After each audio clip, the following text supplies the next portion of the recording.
Bienvenido a su programa Hablemos de Salud. Yo soy la doctora Jessica Álvarez y hoy contamos con la presencia de la doctora Giraldi Merán. En breve conversaremos con ella.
Como dije anteriormente, hoy contamos con la presencia de la doctora Giraldi Merán. Doctora, un placer tenerla en nuestro programa. Un placer. El placer es mío, Jessica. Un saludo a la audiencia.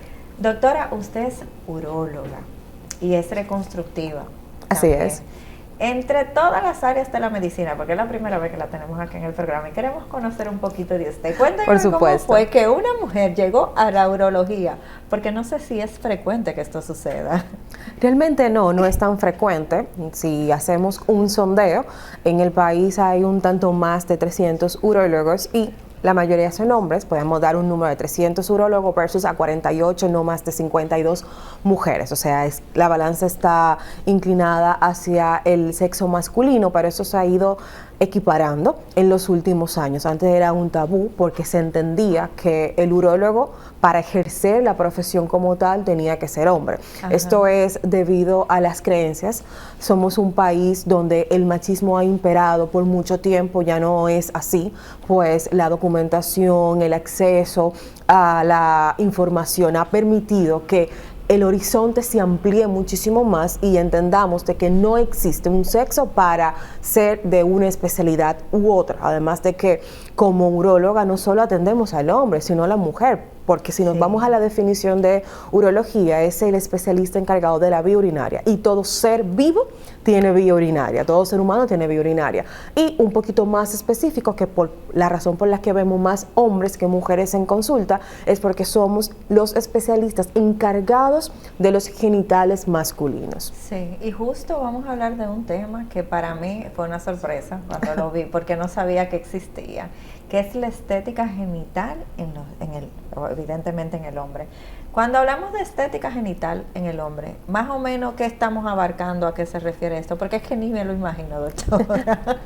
Bien, mira, cuando hablamos de estética, buscamos primero, como es urología reconstructiva, genitourinaria, que sea algo funcional y estético. O sea, siempre buscamos engranar ambas cosas, porque de nada nos sirve tener unos genitales masculinos lindos, por así decirlo, estéticamente lindos, pero que no sean funcionales. Entonces, primero nos vamos a patologías que puede presentar el masculino desde la niñez, como pene oculto, semioculto, real o no, semienterrado y demás. Entonces ahí hacemos ciertas maniobras quirúrgicas para que ese pene, ese falo que existe, pero que está oculto por la piel, un prepucio muy redundante o interposición del escroto que sube mucho hacia la implantación del pene y hace que se corten centímetros, o muchísimas veces, que son más frecuentes, la grasa púbica, que es un panículo adiposo muy prominente, oculte gran parte, gran tamaño, la longitud del pene, y eso hace que se oculte. Entonces, primero, esas son cosas que tenemos que mejorar, porque el hombre tiene, el pene sirve para dos cosas. Bien. No solo lo tenemos para la parte sexual y reproductiva, sino que debajo de los cilindros está la uretra, el conducto que expulsa la orina y el semen. Entonces, si no tenemos un pene, un falo adecuado para estas funciones, pues entonces interviene entre una u otra de las funciones en la que está destinado el miembro. Sí, y cuando me acaba de decir como que a veces tiene un recubrimiento, entonces aquí me viene la parte donde uno piensa en la circuncisión. Esto en su experiencia, ¿qué usted recomienda siempre? ¿Que se haga o no se haga? Porque es que siempre escucho como que sí, pero como que no. ¿Para usted qué es lo más adecuado? Mira, Jessica, la circuncisión es el único procedimiento que no tiene implicaciones negativas. Todas son positivas. O sea, si hacemos un checklist de la circuncisión, todos son pro, no tenemos contra. Obviamente, cuando se realiza de manera adecuada. Lo primero es que es un procedimiento estético muchas veces, pero también es un procedimiento religioso. Los judíos todos están circuncidados, los varones desde el nacimiento, por creencias religiosas, porque así se hizo y se sigue haciendo por la religión. La otra es la parte estética, donde visualmente el pene se adopta una mejor forma visualmente. También podemos visual al ojo engañarlo, porque adopta una longitud mayor. No es que hacemos ningún procedimiento para elongar el pene, sino que al momento de quitar el prepucio, que se ve el glande y el cuerpo del pene, pues entonces eso permite que visualmente se vea un poquito más largo. También eso es por la parte estética visual, pero también ayuda con la higiene, pues que esté el prepucio todo el tiempo cubriendo el glande. Entonces todas las secreciones que se producen de manera normal, fisiológica, en la cabeza del pene, en el glande, por las glándulas que existen ahí, entonces se mantiene muy friable. Hay un estudio, tiene ya muchos años, pero es el estudio que nos da el apoyo mayor cuando nosotros queremos conversar con el paciente acerca de las cosas positivas de la circuncisión. Un estudio largo, durante 10 años se mantuvo, y los pacientes que estaban circuncidados tuvieron una tasa, una incidencia casi cero de enfermedades de transmisión sexual. Esto es debido a que cuando quitamos el prepucio, ya la piel del glande muta, por así decirlo, y se vuelve un poquito más resistente, y es menos común que haya laceraciones, y a través de esas laceraciones, que es una puerta de entrada, haya entonces infecciones de transmisión sexual. Lo otro es que protege también con la aparición de cáncer de pene, porque no está ese cambio entre si se laceró, se vuelve a arreglar. Entonces esos cambios dentro de la piel del pene son los que favorecen que haya un cáncer de pene en el hombre. También eso no existe. Por eso es que en los países que son judíos no hay cáncer de pene. El cáncer de pene es cero, la tasa de cáncer de pene es cero, por esta condición de realizarse la circuncisión. Sí, ¿usted les recomienda que eso se haga desde que son muy pequeños o recomienda que ya se lo hagan en una etapa adulta la circuncisión? Depende, porque hay bebés que nacen con una fimosis muy marcada, un prepucio muy, muy fimótico, que incluso a veces hay pacientes que desde el nacimiento hay que hacerlo, porque en la sonografía morfológica, ya en el último trimestre, podemos ver una dilatación en los riñones. Esta dilatación muchas veces es porque la orina no puede salir por tan fimótico que está el prepucio. Entonces eso trae una repercusión a nivel renal. Entonces hay que hacer la circuncisión para que el meato, que es lo que expulsa la orina hacia el exterior, pueda salir, estar libre, y que el paciente pueda orinar sin dificultad. ¿Cuáles serían otros procedimientos quirúrgicos que ahora mismito, o estéticos, que ahora mismito de verdad que no me viene ninguno a la cabeza que se pudiera hacer un hombre? ¿Y cuáles serían las indicaciones? Bien, lo primero es diagnosticar que el paciente no tenga dismorfia corporal, porque con eso entonces no podemos combatir. Entonces ahí ya nos tenemos que apoyar en cuanto a la parte psicológica y psiquiátrica del paciente. Es una consulta un poquito larga, porque hacemos preguntas para primero diagnosticar o descartar una dismorfia corporal. Evaluamos al paciente. Muchas veces los pacientes, cuando van a consulta sintiendo, percibiendo de que deben mejorar la estética en sus genitales, muchos de ellos lo he visto que tuvieron una pausa en la pubertad. Eso es muy importante, es extremadamente importante de que las madres, obviamente cuando ya los varones entran a la pubertad es un poquito más difícil como que observar y vigilar cómo va el desarrollo. Y muchas veces los hombres pasan del pediatra y hay un salto hacia el urólogo y hay un abismo prácticamente muchísimas veces de unos 20 años que no sabemos qué pasó ahí. Sí. O sea, él volvió a los 40 años o volvió a los 45 años, pero el lapso desde la pubertad hasta este momento tenemos un signo de interrogación grandísimo. Entonces, si hay un cese de la producción de hormonas masculinas, pues entonces los genitales no se van a desarrollar de manera adecuada. Entonces ahí vemos que tiene un tamaño del pene en flacidez y en erección menor del que debería ser. Tenemos que tener en cuenta también los tamaños normales, porque también tenemos una creencia en superlativo cuando no es así. En estado de flacidez del pene, entre 7 y 9 centímetros de longitud es lo ideal.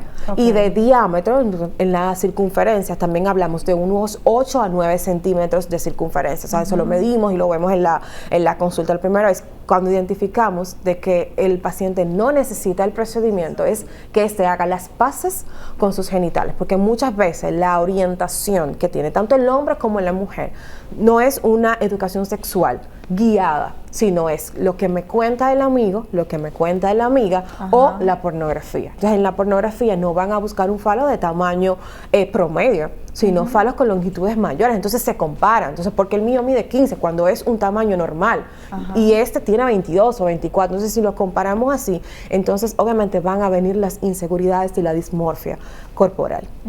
¿Y el tamaño tiene que ver también con el tamaño físico del hombre o no necesariamente? No necesariamente. Lo que sí es heredado. Los tamaños o sea, el tamaño del falo es heredado. Ya, eso entiendo. Sí. Como madre de varones, ¿cómo usted recomienda que una madre aborde a su adolescente para ver si se está desarrollando de manera natural el pene? Porque si podemos prevenirlo desde ese momento, creo que deberíamos tener como cierta educación, porque estamos en una etapa donde el niño te dice, respeta mi privacidad, no quiero que me vean. Entonces, ¿cómo se maneja esto? Existe en pediatría consultas de niños sanos, llevarlo ahí. Es un chequeo para ver que realmente todo está bien. Entonces, obviamente, el varón va a tener más confianza con el médico a que lo examine. Obviamente va a tener un poquito de vergüenza, pero sí. Entonces, ahí si el pediatra puede ver que no va una relación entre la edad del paciente con el desarrollo genital, entonces ahí vamos a un segundo escalón,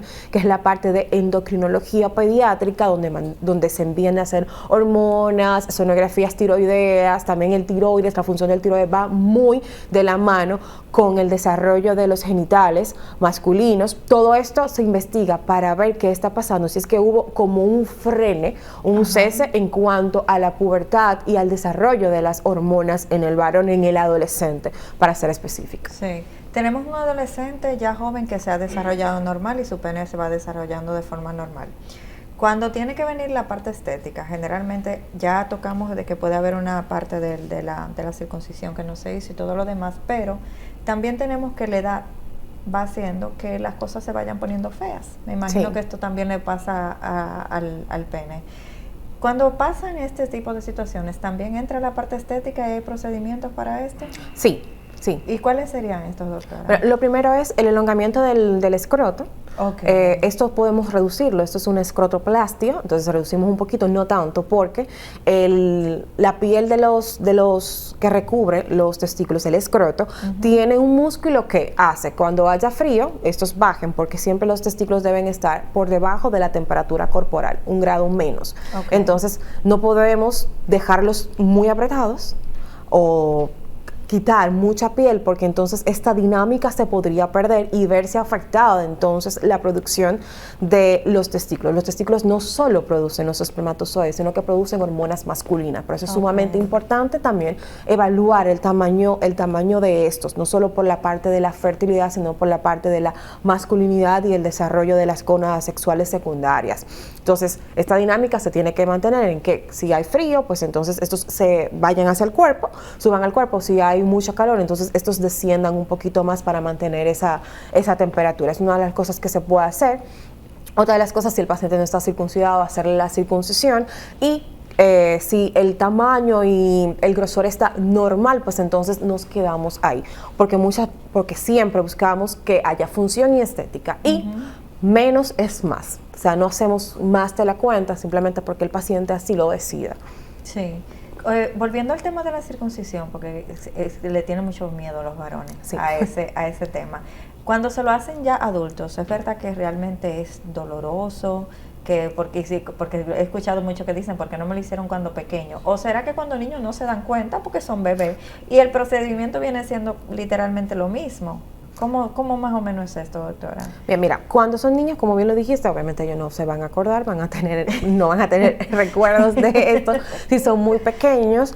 Lo otro es que las erecciones es el principal factor por el que el adulto le huye a la circuncisión, porque el hombre, por el ciclo circadiano y la liberación de testosterona, pues entonces va a tener erecciones involuntarias, que eso no lo controlamos. Entonces, cuando tienes esas erecciones involuntarias es donde hay un poquito más de dolor, de molestia, porque se elonga el pene, que tiene puntos. Entonces, esto al momento de elongarse el pene en la erección provoca cierto, provoca cierto dolor. Que yo siempre le digo a mis pacientes, los tejidos van a evolucionar como tú lo trates. Si tú tratas los tejidos de manera apropiada y de manera delicada, con buenos materiales, pues entonces hay menos inflamación. Y si hay menos inflamación, por ende hay menos dolor. Entonces, es bien tolerado si se hace de manera correcta, de manera adecuada, cuidando los tejidos, buenos materiales, de que haya la menos reacción inflamatoria en el cuerpo, y siempre llevándose de las recomendaciones, que unas compresitas frías y demás.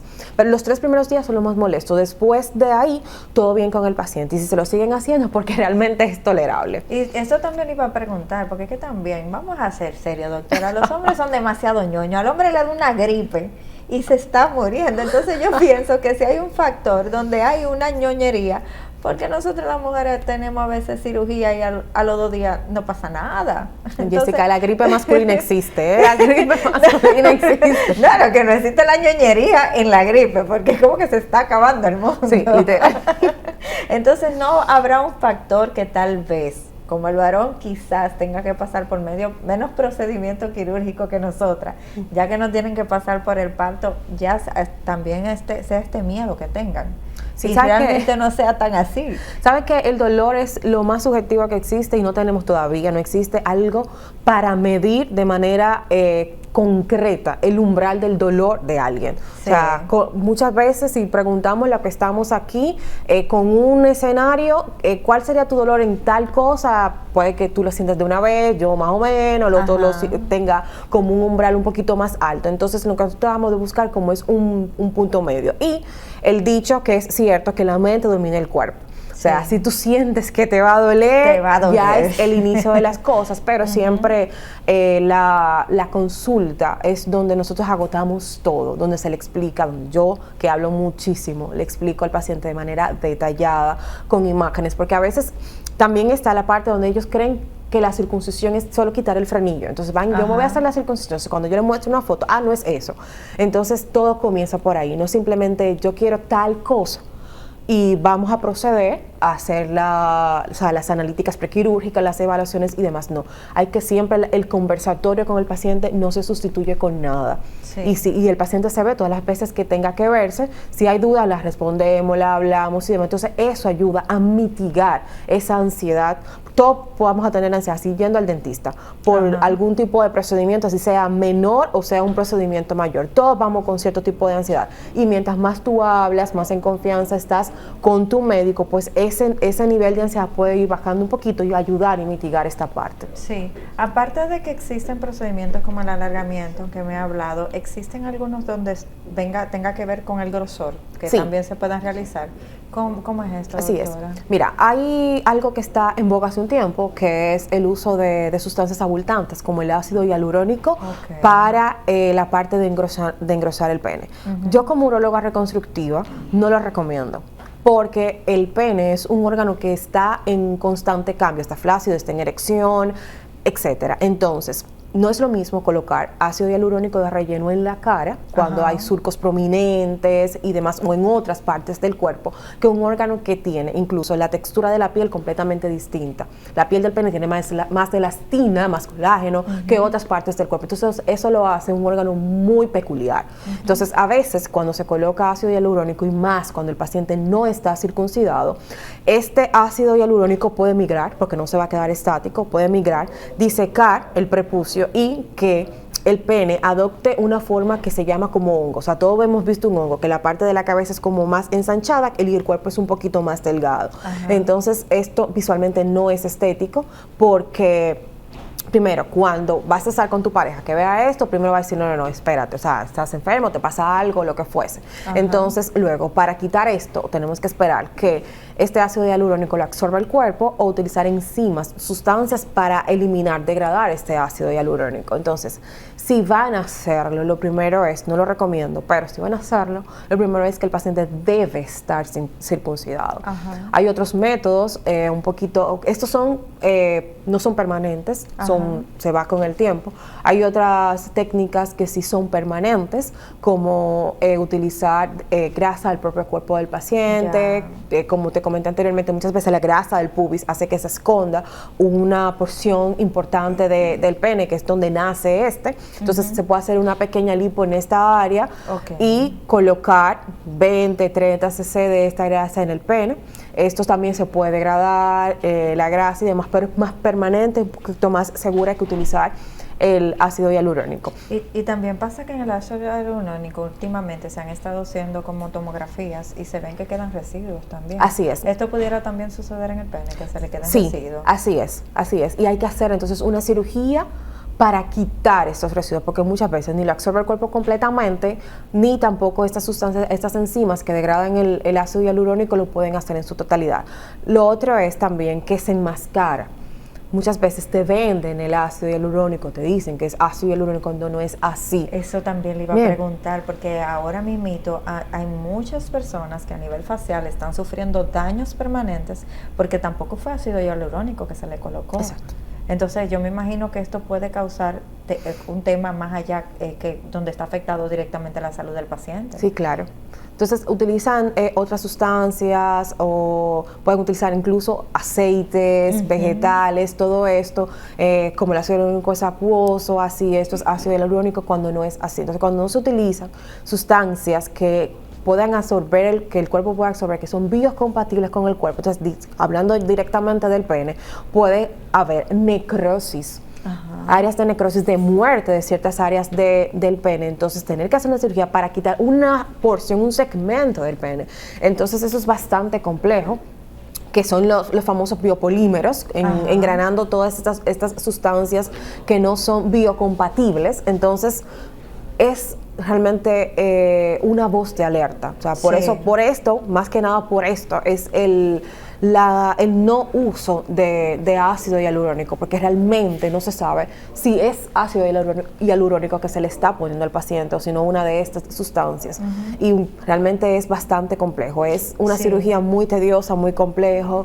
Nunca va a quedar como estaba antes. Hacemos lo que mejor podamos hacer. Como te dije anteriormente, buscamos estética y función. Y ya en estos casos queremos preservar más que nada la función a la estética. Y en el caso del ácido hialurónico, cuando se le coloca al paciente, tiene que pasar o sea, hay que anestesiar, porque cuando, por ejemplo, se le coloca en la cara a la paciente está consciente de lo que se le está haciendo, pero me imagino que el pene tiene un manejo diferente. A esto se lo pregunto es porque tal vez por esta situación también el paciente no se da cuenta de que se le está poniendo. Entonces tiene que estar, son procedimientos donde tienen que estar bajo sedación o están despiertos. No, el paciente está despierto, despierto. El detalle es que muchas veces, a veces hasta el médico lo engañan y le dicen, sí, lo compró en una empresa X, una farmacéutica X. Esto es ácido hialurónico, el médico compra el ácido hialurónico, le muestra la caja al paciente donde dice fuera ácido hialurónico. Pero lo de adentro es otra cosa. Exacto, entonces ya ahí es un detalle. Pero si el paciente está despierto, se le coloca anestesia directamente en el nervio del pene para que no sienta en toda la circunferencia, la longitud del pene, y se coloca la sustancia.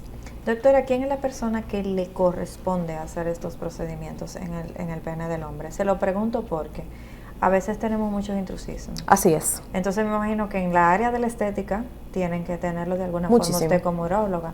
¿Quiénes y por qué? ¿Cuáles son las razones más importantes por las cuales se debe ir al personal correcto para esto? En primer lugar, debe ser un urólogo reconstructivo. Entonces, el urólogo, por definición, es el especialista que maneja la anatomía, fisiología, complicaciones de los genitales masculinos. O sea, nadie más va a saber cómo manejar de manera fisiológica y una patología en los genitales masculinos que el urólogo. Y con el plus de que sí es urólogo reconstructivo. Entonces, si va a hacerse un masculino algún procedimiento estético en los genitales, debe ser con un urólogo reconstructivo para esto. Uh-huh. De todas las intervenciones que me habló, siempre vamos a caer en el tema del dolor. ¿Qué es lo que pudiera causar un poquito de dolor? ¿Y cuál sería de estas intervenciones la que más pudiera ser complicadita en el hombre? ¿Sería la circuncisión, la parte del alargamiento, que me parece que tienen como cierto parecido con todo y todo, porque como que van retirando de igual forma? ¿Cuál sería? Porque yo creo que ese es el miedo más grande que tiene el hombre a la hora de ir al procedimiento quirúrgico. Realmente son bien tolerados. Los que pueden tener más complicaciones son ya los procedimientos de alargamiento y engrosamiento permanentes. Okay. Entonces ya en esto trabajamos directamente con estructuras penianas. Entonces hay un ligamento que es el que mantiene el pene en su lugar, que va desde el pene hasta el hueso de acá, hasta el hueso púbico. Entonces eso lo quitamos, lo fragmentamos y eso nos da de 2 a 3 centímetros de longitud. Bien, porque este ligamento hace que se pegue el pene hacia el pubis, que es uno de los elementos de suspensión de este. Entonces al quitarlo, entonces eso hacemos que el pene gane de 2 a 3 centímetros de longitud. Y ahí estamos trabajando directamente con estructuras penianas. Y eso es para alargarlo. Y en cuanto a la parte de engrosamiento, tenemos utilizando tejidos propios del cuerpo como injertos de piel autólogos del mismo paciente. Entonces, ¿qué hacemos? Quitamos una bandeletita de aquí, de la parte más pequeñita, entonces el paciente va a estar muy feliz porque entonces esta barriguita que sobresale aquí se le va. Entonces esto hacemos como si fuese una circuncisión, bajamos toda la piel del pene, colocamos esta bandeleta solo en la parte de arriba del pene, no en la parte de atrás, porque ahí está el conducto que saca la orina y no podemos cerrarlo con nada. Volvemos a poner la piel en su lugar y damos los puntitos. Visualmente, si el paciente, si no lo dice, pues entonces nadie va a saber que se hizo un procedimiento de alargamiento y engrosamiento peniano, porque la única cicatriz que va a tener es la cicatriz de la circuncisión, por donde nosotros vamos. Entonces, esta sí podría traer más complicaciones porque estamos trabajando con estructuras del cuerpo y del pene directamente. Aquí viene la otra pregunta que yo sé que muchos se tienen que estar haciendo. La parte de la sensibilidad y de la erección. ¿Cómo se maneja esto? O sea, ¿cuáles son los tiempos? Porque me imagino que así como es un problema, una cosa, para el hombre evidentemente es como perder la masculinidad. Si luego pierde la sensibilidad o no puede tener una erección. Entonces, ¿cómo va esto? Bueno, en la evaluación siempre hacemos un perfil urológico. Entonces ahí preguntamos todo para descartar o poder confirmar una dismorfia corporal, etcétera. También si el paciente ya tiene más de 40 años, también ahí aprovechamos y hacemos las preguntas pertinentes en cuanto a la salud prostática, y el perfil sexual. Siempre hacemos un test con varias preguntas que me va a decir a mí cómo está en cuanto a la calidad de las erecciones este paciente. Si en este cuestionario yo me doy cuenta de que hay cierto grado de disfunción eréctil, entonces yo investigo la función sexual del paciente con estudios pertinentes de función sexual, de erección, antes de llevarlo a un procedimiento. Pero el procedimiento como tal no altera ni la sensibilidad ni la calidad de las erecciones que el paciente tenía antes de hacerse la cirugía. O sea que se mantiene igual su vida de mantiene forma igual. Natural. Así es. ¿Cuáles complicaciones pueden haber en estos procedimientos, doctora, o qué le ha pasado? Y cuando hay este tipo de complicaciones, generalmente, ¿van dadas por el procedimiento quirúrgico o por el descuido del paciente? Bueno, pueden ser las dos cosas. O sea, si el paciente tiene alguna condición base de salud, eso debe estar controlado. Si es hipertenso, eso debe estar controlado. Si es diabético, debe estar sumamente controlado, porque estas condiciones pueden hacer que en el transquirúrgico, en el postquirúrgico, hayan complicaciones mayores a la de una persona que o no tenga ninguna patología o que sus patologías estén controladas. Entonces, en cuanto al postquirúrgico, lo que más puede pasar es el dolor, la inflamación, que son tolerables, que haya acúmulos, como estamos retirando grasa. Usualmente la grasa es como muy vengativa, entonces usualmente cuando la quitamos el paciente hace inflamación o seromas. Entonces identificar esto de que estas secreciones no se queden ahí, sino drenarlas, que es como un líquido inflamatorio, como podemos verlo como un tintadito de la misma grasa, que esto es ella como pulverizándose, por así decirlo. Entonces esto puede pasar porque estamos trabajando con grasa y drenarlo, algunos masajitos en el área donde se tomó este injerto de grasa en el paciente. Que el paciente pueda tener algún tipo de hematoma, un sangradito que esté ahí, lo identificamos. Por eso el seguimiento postquirúrgico es sumamente importante. Bueno, algo que yo le digo al paciente: los cuidados postquirúrgicos son más importantes incluso que la misma cirugía, porque un postquirúrgico llevado mal daña todo. Independientemente de que la cirugía haya sido un éxito, si no va a los controles postquirúrgicos, si no tiene los cuidados en casa con el protocolo que se le da de qué hacer, qué no hacer, si no va a los controles, porque tú puedes sentir que todo está bien, pero la que sabe si vas bien en tu evolución postquirúrgica soy yo. Entonces yo soy la pertinente de revisar el área y ver que todo realmente vaya como debe de ir.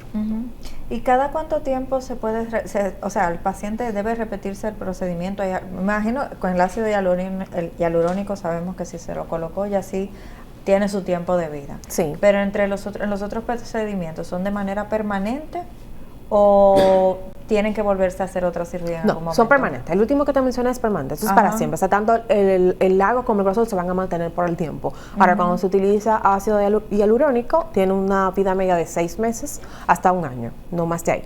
El ácido hialurónico, obviamente, como ya conversamos anteriormente, se puede quedar encapsulado, entonces hay que ir con un procedimiento quirúrgico a quitar esa parte que se encapsuló del ácido hialurónico antes de volver a colocarlo. Entiendo. Doctora, lastimosamente debemos irnos a la pausa, no sin antes dejarla con una pregunta. ¿Existen prótesis para el pene en el hombre? En breve regresamos con su programa Hablemos de Salud.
Regresamos nuevamente a su programa Hablemos de Salud. Doctor, usted sabe que nosotras las mujeres conocemos que podemos hacernos las prótesis de seno. Sí. Y en la bubi también se utilizan otro tipo de procedimientos. Y yo me preguntaba, porque de verdad que ni siquiera había pensado en eso. ¿Para los hombres existen prótesis para el pene? Así es. Hay 2 tipos de prótesis, Jessica. Están las prótesis que utilizamos directamente en el pene, en los cuerpos cavernosos, en los cilindros que deben llenarse de sangre para que haya una erección. Estas prótesis las colocamos cuando el paciente tiene una disfunción eréctil refractaria al tratamiento. Ya utilizamos medicación, ya utilizamos inyecciones directas, utilizamos ondas de shock, etcétera. Toda la cartelera que podemos hacer para ayudar a un paciente en cuanto a una disfunción eréctil. Y existen otras prótesis que es solo para dar volumen al pene. Es como la isleta que te comenté, que nosotros tomamos, que colocamos para ayudar con el diámetro en el pene. Asimismo ya viene prehechas, como tienen la forma como de C, porque dije que suelen ser en la parte de arriba que colocamos todo lo que vayamos a hacer para engrosar un pene. Porque la parte de la uretra, del conducto, debe estar libre y no se debe colocar nada. Entonces hacemos como si fuese una circuncisión, bajamos toda la piel, colocamos este implante, subimos piel, damos los puntitos como si fuese la circuncisión. Esto también es permanente. Ok. Estos procedimientos me imagino que tienen edades en las que se pueden realizar. Porque la circuncisión me imagino que se puede realizar siempre, durante toda la vida, desde el nacimiento. Toda la vida. Que aquí no tenemos ningún pero los otros procedimientos estéticos, incluyendo las prótesis, ¿tienen su tiempo para realizarlos o se pudieran hacer también a cualquier edad? Lo de cualquier edad va a depender de cómo esté el paciente físicamente en cuanto a su función de órganos. Si el paciente está bien, si no tiene ninguna contraindicación de sus médicos bases, si el paciente es hipertenso y está todo bien, lo evaluamos, y si realmente le interesa mantenerse en una vida sexual activa, entonces siempre nosotros evaluamos al paciente, y lo segundo es que sus médicos de sus patologías base nos den a nosotros el acto quirúrgico para el procedimiento. Esos procedimientos no son procedimientos de mejorar tu vida, como por ejemplo, ahí tenemos que operarte del corazón porque no está funcionando, sino que ahí tenemos que poner en balanza, que son tus deseos, pero si tu corazón no está funcionando de manera óptima, pues entonces yo no te voy a someter a una cirugía de colocación de prótesis de pene, porque de esta cirugía de prótesis de pene no depende que sigas vivo. Todo lo contrario, si te sometes a la cirugía por el tiempo anestésico, por el sangrado, tu patología de corazón de base se puede empeorar. Entonces es tener como ese rejuego con el paciente de que sí, de que quisieras que esto pasara, pero si tú no estás en equilibrio con tu condición de base, pues entonces no podemos hacerlo. ¿Cuándo en esta área se une la parte estética entonces con la salud? Porque hay veces que no necesariamente la estética la necesitamos para verse bonito, sino porque hay una parte de salud que tenemos que resolver en el caso de todos estos procedimientos quirúrgicos. Bueno, en estos casos es, por ejemplo, cuando el paciente tiene un pene oculto, semienterrado, cuando el paciente sufrió una mutilación, accidentes por deslizamiento. Pues, en este país, el principal medio de transporte son los vehículos de motor de dos ruedas en un motor. Entonces, la educación vial es muy baja, para no decir nula. Entonces hay muchos accidentes de tránsito en el país, principalmente por vehículos de motor de dos ruedas. Entonces, por deslizamiento puede haber pérdida parcial o total del pene, de los testículos, del escroto. Entonces ahí entonces ya es una necesidad mayor. No es para yo verme lindo, es que yo necesito devolverle a este paciente función y estética por la función que realiza el pene. Es reproductiva, pero también está ligada con el aparato urinario. Entonces ahí intervenimos para que este paciente esté bien. Justo me acabo de recordar un caso muy famoso que hubo una vez de una mutilación que se le hizo a un hombre. Serían dos preguntas. La primera es si cuando a un hombre se le mutila pudiera morir a causa de esto, si es por desangrado o por otras razones. Realmente para el hombre es vital tener su pene. Y qué tanto pudiera recuperar su salud a nivel de los genitales el hombre después de un proceso, o sea, que suceda algo así. Puede morir porque los cuerpos cavernosos pueden albergar mucha sangre. Entonces, una de las causas podría ser una hemorragia masiva por esto, si no se llega a tiempo. Tenemos un tiempo pertinente para poder reimplantar el falo una vez haya ocurrido la amputación traumática, para reconstruir todo esto. La parte de los nervios es la parte más delicada. Muchísimas veces se puede hacer el reimplante del falo, pero la parte de las erecciones no queda. Entonces luego, en otro tiempo quirúrgico, entonces colocar prótesis de pene. Entonces, si no se puede hacer, durante mi formación me tocó un paciente en el país con una amputación traumática, pero llegó muy tarde al hospital, llegó pasadas las 6 horas, no hubo el cuidado de frío del miembro, o sea, lo pusieron en hielo directamente y eso quemó, o sea, se murió el órgano, entonces no pudimos reimplantarlo. Entonces, con estos pacientes, ¿qué hacemos? Hacemos una faloplastia, con tejidos del cuerpo, crear un falo y entonces reimplantarlo ya, pero no el pene que tenía, pues no se pudo reimplantar. Sí, sí. Si hay un accidente, doctora, porque generalmente cada situación tiene su protocolo, y tenemos a una persona que perdió su miembro en el accidente, ¿cómo podemos ayudarlo? ¿Cómo podemos manejar esos tejidos en lo que llega el personal adecuado para que no pase este tipo de situaciones donde ya no sea recuperable la situación? Lo primero es parar la hemorragia, Okay. que el paciente no usa sangre, que no tenga una hemorragia masiva, es compresión en el lugar de donde fue amputado y el miembro que se amputó, entonces ahí lo cubrimos en una toalla, en una ropa, puede ser un t-shirt, lo que sea, y después es que lo ponemos en hielo, no directamente, porque esto lo quema, sí, tiene que estar cubierto primero, es como de manera indirecta el frío, no de manera directa, porque entonces quema los tejidos, entonces si se quema el tejido, o sea, podemos tener quemadura o por frío o por calor, aquí sería una quemadura fría, entonces se daña, se mueren los nervios, se mueren las arterias, se mueren los tejidos, entonces no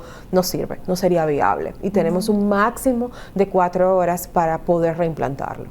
Y cuando se reimplanta, la persona vuelve a tener su pene con un desarrollo de manera normal, o casi siempre queda alguna secuela o alguna deficiencia de algún tipo. Quedan secuelas, más que nada deficiencias en cuanto a la función, de sensibilidad, porque la parte más difícil de anastomosar, de unir, es la parte nerviosa, y muchas veces los nervios cuando se cortan y aunque tú lo unas, no vuelve la conducción. Por eso es que un paciente que está en silla de ruedas, que sea cuadrapléjico, tetrapléjico, no vuelve a caminar.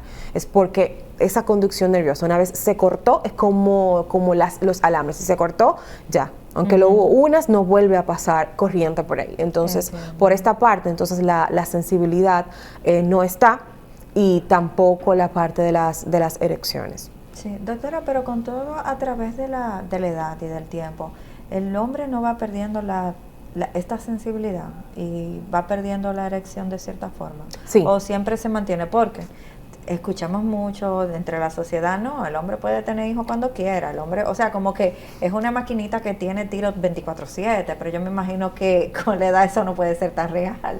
No, sí, se va degradando, o sea, lo que yo le digo a mis pacientes, todos quisiéramos tener la experiencia de los años, pero el vigor de los 20, eso no es así, o sea, obviamente el cuerpo va mutando, y algo que yo le digo mucho a mis pacientes, estás bien para tu edad, porque es que eso va mutando, no es lo mismo que lo que yo busco en cuanto a salud integral de un hombre de 40 años a la salud integral de un hombre de 75, de 80 años, teniendo en cuenta que la expectativa de vida ha ido en ascenso. ¿Por qué? Porque gracias a Dios tenemos las tecnologías médicas que nos permiten que el paciente tenga más años, pero también más años y mejor calidad de vida.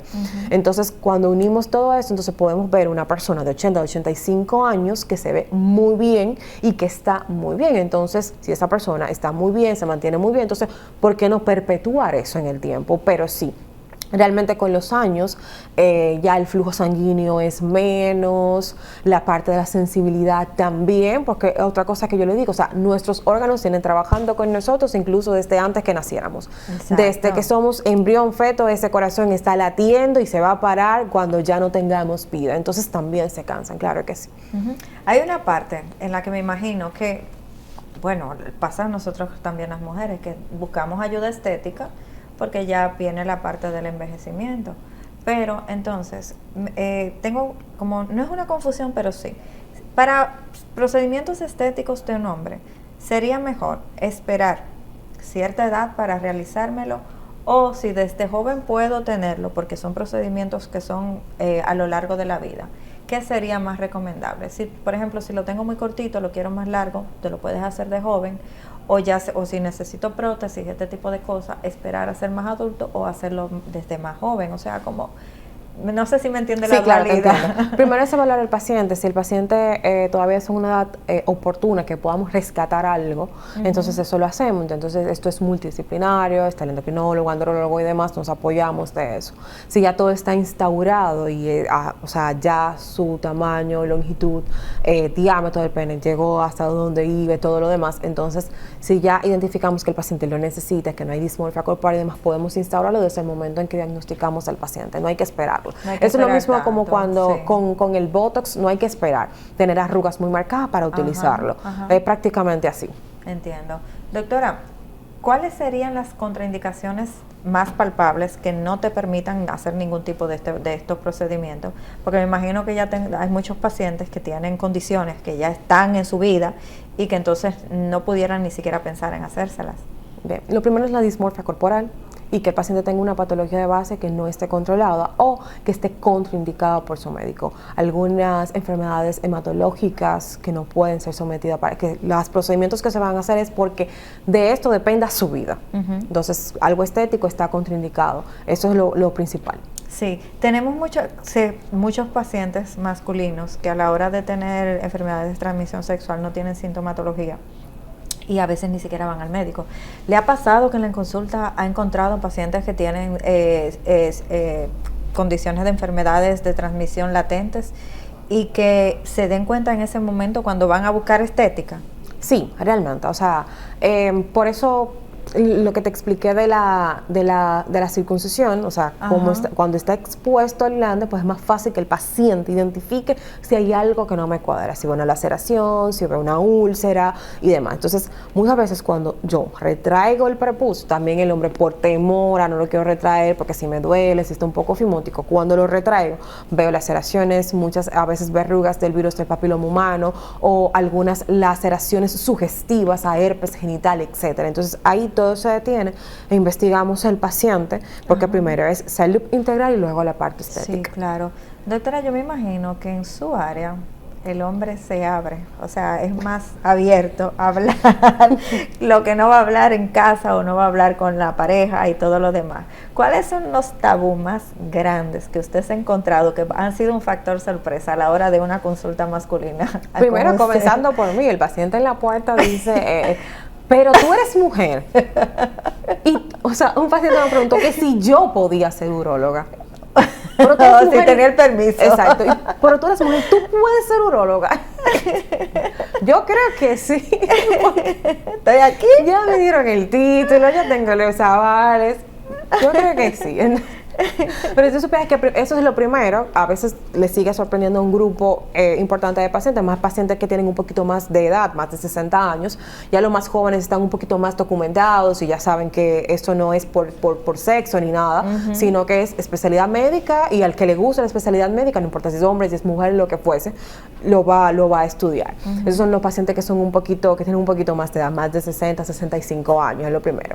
Entonces luego le da a veces un poquito de pudor porque me dicen, doctora, es que usted es mujer, no sé qué, pero luego sí, muchos de ellos me dicen que ya no quieren que no sea, sino que uróloga, al momento de hablar y conversar, porque tenemos el plus de que si está casado, entonces uno puede orientarlo un poquito más. La consulta de urología tiene mucha psicología, me imagino, entonces que uno sí. puede orientarlo un poquito más con respecto a la esposa. Entonces ellos dicen, no, sí, es cierto, y uno puede orientarlo un poquito más cuando hay temas de pareja, más que nada el tema de la sexualidad en el hombre y todo esto. Doctora, ¿qué usted piensa de los estimulantes sexuales? Porque, se lo pregunto porque en la farmacia tenemos muchas cosas que la venden sin receta. Y yo me imagino que a largo plazo esto tiene que tener algo que no sea beneficio del paciente. ¿Qué usted pudiera arrojarnos de información sobre esto? No son, realmente tienen ese nombre de estimulante, pero, o sea, no te estimulan nada. Lo que hacen es mecánico. Provocan en el hombre una erección. Ya. Entonces, el problema de estas sustancias es que son mezcla de varias cosas en dosis que no sabemos. Porque realmente la base de esto, que es el tadalafilo, sildenafilo, la famosa Viagra, la pastillita azul, nosotros como urólogos la prescribimos, pero en dosis. Tiene varias dosis que nosotros iniciamos una dosis mínima de ataque con el paciente. Si te funciona bien, está perfecto. Si no te está yendo muy bien, entonces podemos ir escalando. Pero esta tiene una mezcla que no sabemos la composición, no sabemos cuántos miligramos tiene. Por eso muchos pacientes desarrollan, después de utilizar esto, entonces un priapismo. Un priapismo es una erección prolongada más de 4 horas que es dolorosa. Wow. Porque no sabemos realmente. O sea, el pene simplemente tuvo una erección y se ha quedado erecto por mucho tiempo. Entonces ese es el peligro de esto, también porque no sabemos la condición cardíaca del paciente. Entonces, al utilizar estas sustancias, que lo que hacen es que haya una vasodilatación, que es esto, que las arterias se pongan un poquito más anchas, que llegue más flujo sanguíneo. Lo que nosotros necesitamos es flujo sanguíneo hacia el pene para que haya una erección. Entonces, si el paciente tiene cierto grado de problemas cardíacos, si tiene alguna estenosis de alguna de las arterias cardíacas, estamos llevando el corazón a que trabaje más de lo que está acostumbrado a trabajar, y por eso es que también ocurren infartos y todo lo demás. Entonces, siempre es ir a un urólogo para ser evaluado. Lo otro es que muchas veces estas sustancias son utilizadas por jóvenes que no tienen ningún problema de disfunción eréctil y simplemente la utilizan para tener erecciones de mucho tiempo. Sí. Una actividad sexual normal, hablando solo de coito, sin juegos previos ni nada, va de 4 a 7 minutos. Pero lo que dije ahorita, o sea, muchas veces la única educación que tienen los jóvenes es la pornografía o el boca a boca. Entonces, mientras eso siga siendo la parte educacional de los pacientes, pues van a ver todo esto. Entiendo. Doctora, lastimosamente se nos ha acabado el tiempo, pero tiene las cámaras para que dé sus contactos si alguien de la población quiere ir a su consulta, que creo que va a suceder. Para mí ha sido un placer, el tiempo se fue sumamente rápido. Gracias por la invitación, Jessica. Gracias a la audiencia por verme, por sintonizarme. Soy Giraldi Merán, uróloga reconstructiva. Estoy en Sedimat a sus órdenes. De verdad que ha sido un placer, doctora, de haberla tenido en nuestro programa y sobre todo con este tema que es la primera vez que lo tocamos y yo sé que va a servir de mucho. Esto ha sido todo por hoy en su programa Hablemos de Salud y hasta un próximo encuentro. Se despide Jessica Álvarez.